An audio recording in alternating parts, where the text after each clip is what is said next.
Salut tout le monde, c'est Ridgeride, j'espère que vous allez bien. Aujourd'hui on se retrouve pour une vidéo un petit peu particulière parce que ça va pas concerner la moto. Donc je vais vous expliquer ce qui s'est passé le week-end dernier avec la gendarmerie. Donc je vais vous expliquer mon accident de voiture. Ça fait un moment que j'ai pas fait de vidéo parce qu'en fait je faisais moins de moto, j'ai pas mal bougé cet été. Et samedi dernier, donc le 15 septembre, en fin d'après-midi, j'étais sur la route à quelques kilomètres de chez moi, 2-3 kilomètres. Et arrivé au niveau d'une intersection, donc où il y a un stop, il y avait un convoi de mariage devant moi. Et malheureusement, j'ai pas été assez vigilant. Et je suis rentré dans la voiture de devant. Donc vu qu'on arrivait à un stop, j'étais entre 30 et 40 km/h. Donc je suis sorti de la voiture. J'ai vu que la voiture devant, elle avait pas grand chose. Ou en tout cas de visuel comme ça. Par contre, la mienne était vraiment, elle a bien abîmé. Je reconnais complètement mes torts, il n'y a pas de problème là-dessus. Ce qui va vraiment poser problème, c'est la suite. Le gros problème, c'est que la famille qui était devant et qui allait au mariage, il y avait une petite fille qui avait un petit peu mal à la tête. Donc sa mère a appelé les pompiers. Et qui dit venue des pompiers, dit aussi celle des gendarmes. Parce que ceux qui ne savent pas, quand il y a un accident corporel, c'est-à-dire avec des blessés, la gendarmerie doit venir pour constater l'accident. Donc je vous rassure tout de suite, heureusement la petite fille n'avait rien. On a eu des nouvelles des parents parce qu'on était resté en contact. Donc le soir même on a su qu'elle n'avait rien de grave. C'était quand même le plus important, qu'il n'y ait pas de blessés.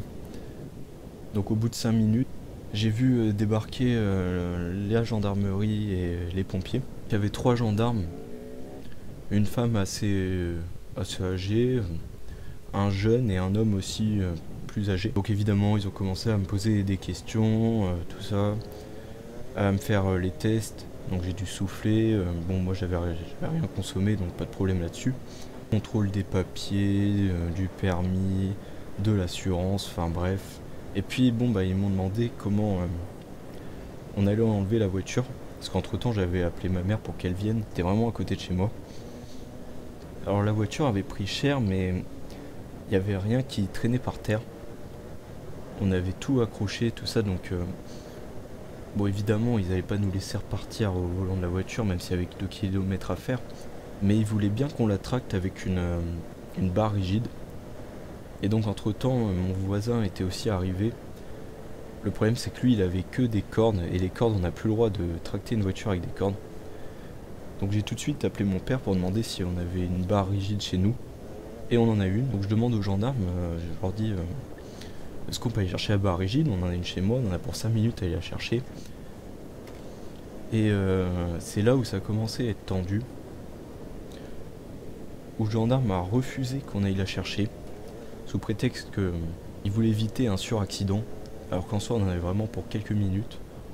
Donc lui il voulait appeler un garage pour qu'ils viennent nous remorquer.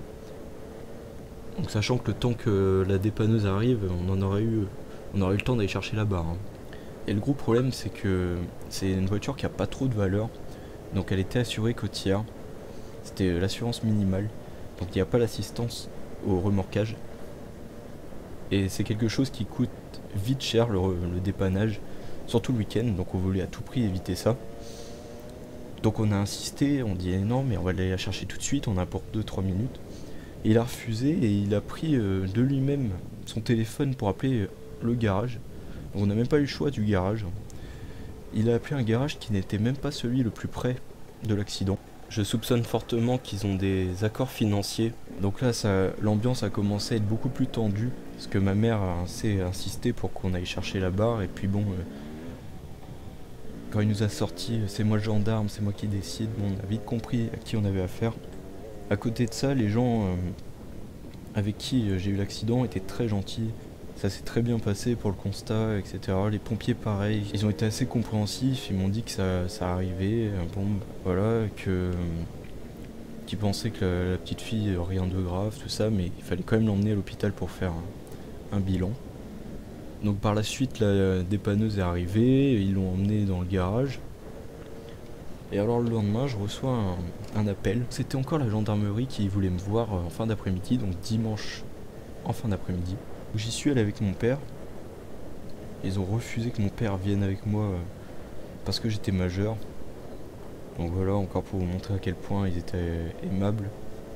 Et donc cette convocation, c'était tout simplement pour me dire que, en plus de l'accident, j'avais une contravention pour défaut de maîtrise du véhicule. Donc là, j'étais un peu choqué. Donc en fait, c'est une amende de 90 €, comme un excès de vitesse.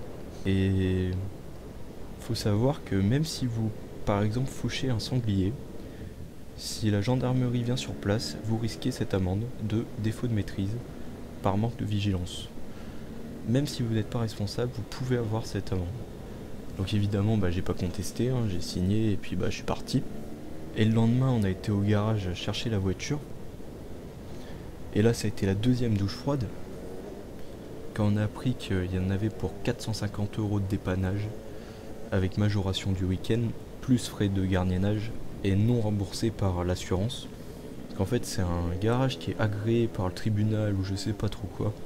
Donc ils ont des accords. Et de toute façon, on savait bien qu'il y en avait pour plus de frais à la réparer que sa valeur. Donc la voiture est restée là-bas. Et en plus de ça, on a encore dû payer 25 € pour la faire détruire. Donc en conclusion, déjà on fait que la voiture elle est morte, donc on perd la valeur de la voiture à cause de la gendarmerie et d'un gendarme en particulier.